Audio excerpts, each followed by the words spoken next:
Electric cars are too expensive and they're too heavy. These are things we hear a lot in my world.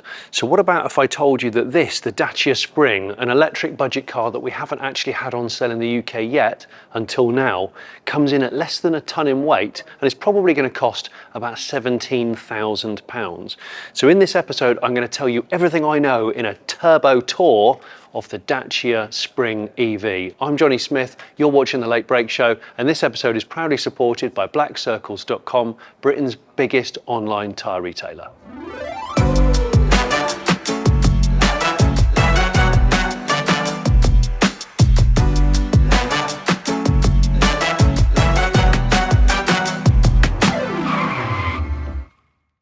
So if you're watching this outside of the UK, then this is probably not big news to you because the Dacia Spring launched in 2021 to a lot of left-hand drive markets.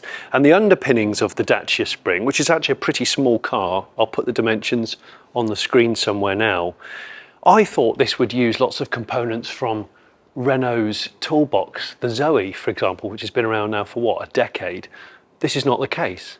This is actually an electrified version of a piston car from China called the Kwidd. It's not really used any of the traditional Renault parts that I thought it would. It uses Renault Alliance parts that it's had access to. But what's really amazing is it's got a 26 kilowatt hour battery pack and it's got a WLTP range, they say, of perhaps 143, 145 miles. And yet it weighs under a tonne. And that's the golden thing. No one's been able to achieve that. And it's a four-seater. It's not a five-seater, but it's a four-seater small family car. So, frontal design. Well, the thing about Dacia is obviously it's a budget brand. That's always the point of it. It's value-driven.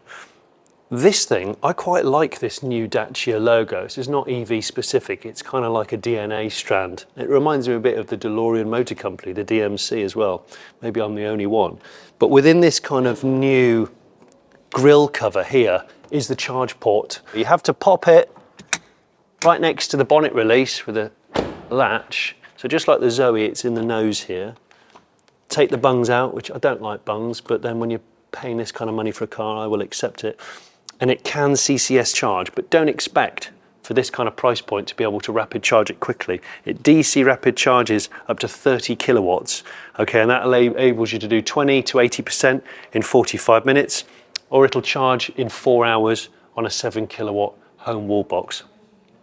But the other thing that it can do, which I was amazed at, and I believe this is a standard feature on the new Spring, is it can vehicle to load.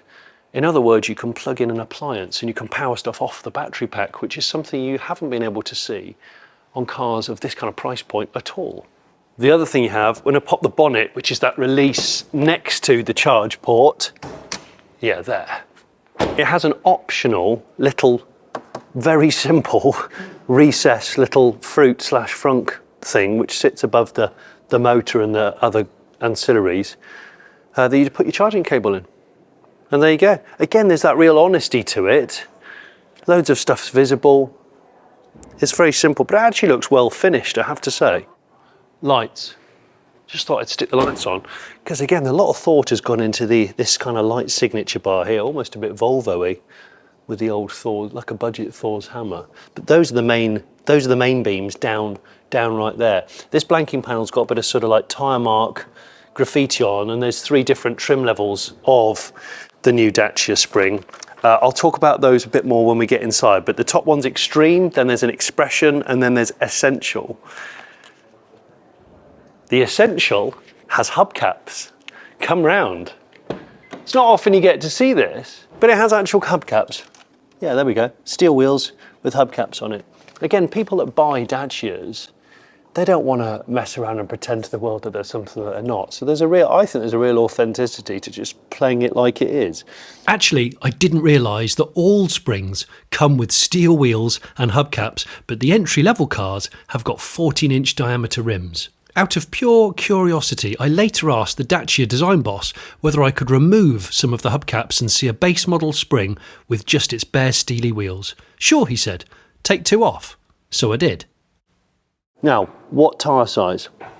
165, 65, 15. Again, a really small, affordable tyre size. Now, when it comes to needing tyres for your car, be your car electric, budget, sport, or even a commercial vehicle like a van, head to blackcircles.com.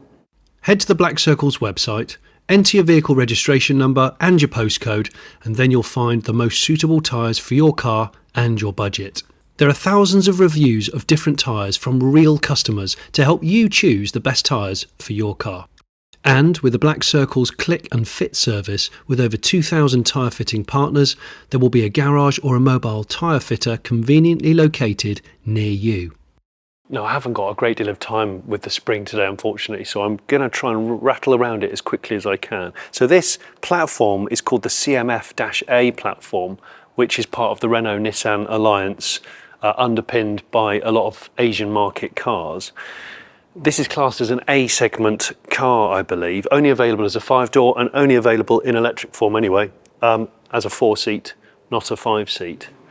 It's very, very bare inside, like you'd expect for a car like this. And I'm thinking, well, if you were going to buy a brand new car for sort of 17 electric, the focus must be on wanting an electric brand new car, because otherwise you could buy a used, say, of this kind of range and this kind of spec, an e-Golf, a Volkswagen e-Up or something like that. So I'd look at those as a consideration before diving into this, unless your focus is a new car. Come around the back to the Spring, you're greeted by this sort of like panel, which reminds me of 80s cars where they had that kind of reflective optional panel between the lights, and it's a bit jazzy, like a nightclub, like a new nightclub sign. I kind of like it. I think it's all right, and I especially like there's a crease in the roof, which looks like the indent you'd normally get in a bonnet, and there's a cool crease round here as well. So there are some interesting lines to the Spring, I think, that I've just noticed. And the design language is kind of cohesive. These sorts of shapes, the same as the front light clusters, and the same as the letters and the fonts like that. You've got a button release for the boot here that's just a solenoid release like that, and then you lift up the boot, and this is really good. Although it's slightly tapered in the entry there, that is a really good sized boot. I don't know if you can see it, it's quite dark, as they usually are with black carpet and stuff. Now, what is that? That is a 306 litre boot in there, which is 6% more than the outgoing model from 2021. 1,004 litres with the rear seats folded down. So that is, I'm actually really impressed with that. That's pretty good.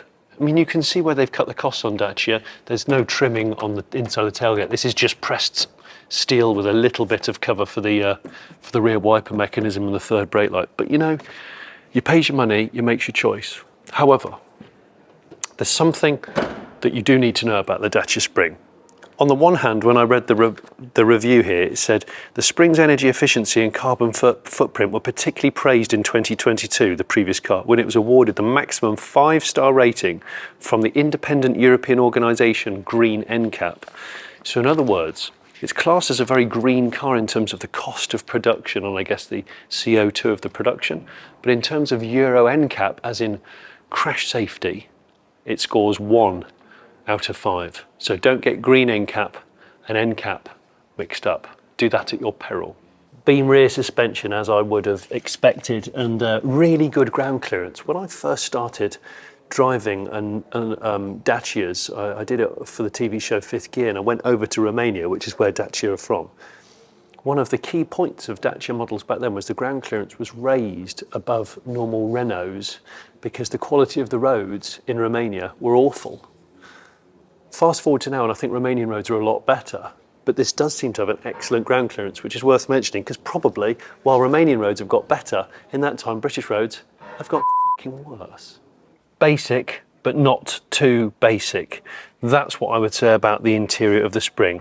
I've got big chunky rubber floor mats, but there is carpet underneath there.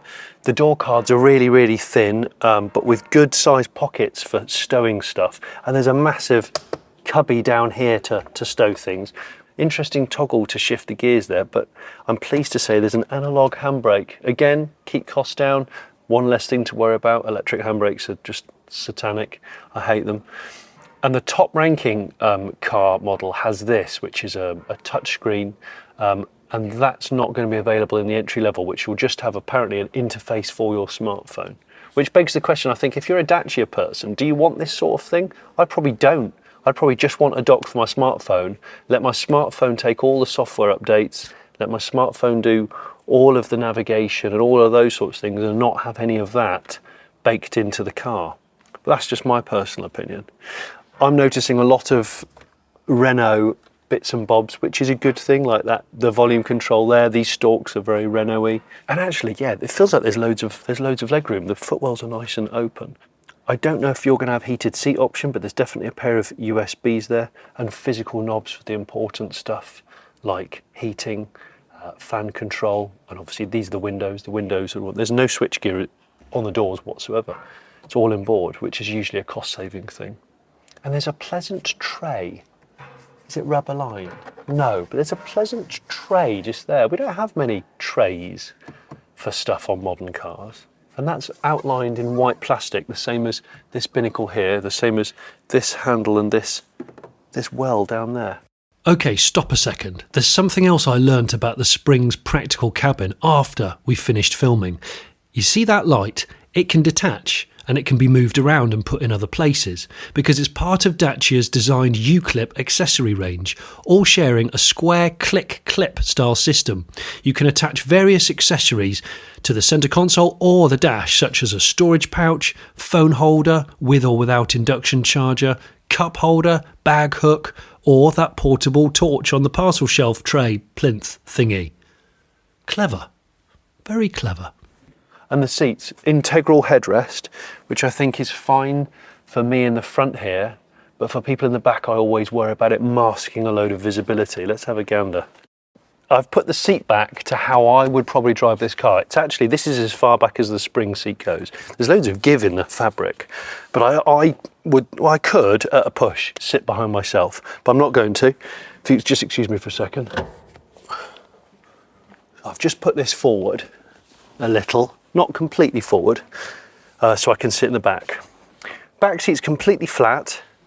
The floor's almost flat. There's probably about an inch of transmission raise, as it were, in the middle there.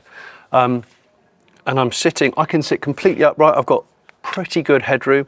This does dominate visibility somewhat, and I think it would even more if I was a kid. If you're buying a Dacia and you're expecting, I don't know, lots of technology and plushness, you're buying the wrong car. But there's an honesty to it, like I said before, and I think that's what I like about the Dacia brand. It doesn't mess around, it just gives you what you want. And if you want a new car that uses a lot of parts bin from Renault Nissan, then that's what you're going to get. This is the first Dacia Spring to get Regen braking. I don't think it's adjustable, and we don't have all the details of the Spring as yet, but we do know it's being launched in March in the UK for the first time, obviously, in right-hand drive, which hasn't been done before. There are going to be two power outputs, 45 horsepower or 65 horsepower from the 48 kilowatt motor. It's going to do 0 to 62 in 14 seconds. That's the fastest time. And the 45 horsepower, I think, is going to be like 19.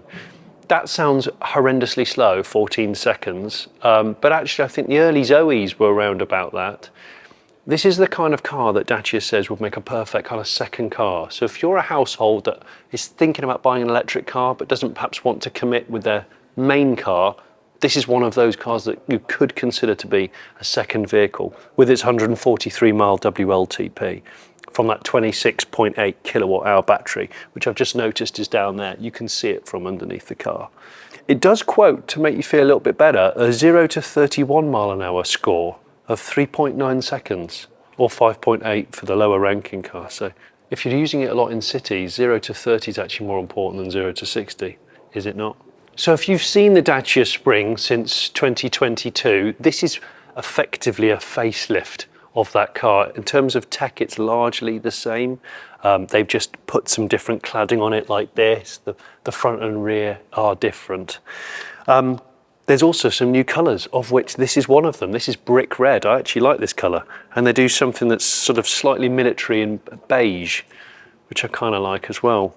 Having a low cost, high value EV is something we've wanted in the UK for a long time, and I know it will appeal to a lot of people because we get messages every week saying EVs are great, but they're too expensive and they're too plush.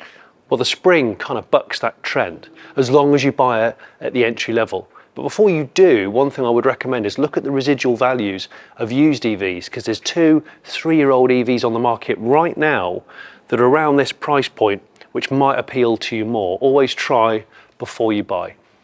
Hope you've enjoyed this episode of The Late Break Show. If you haven't already subscribed, I would love you to subscribe, and maybe you could become a Patreon of ours and you get videos such as this, usually earlier than the public. Thank you.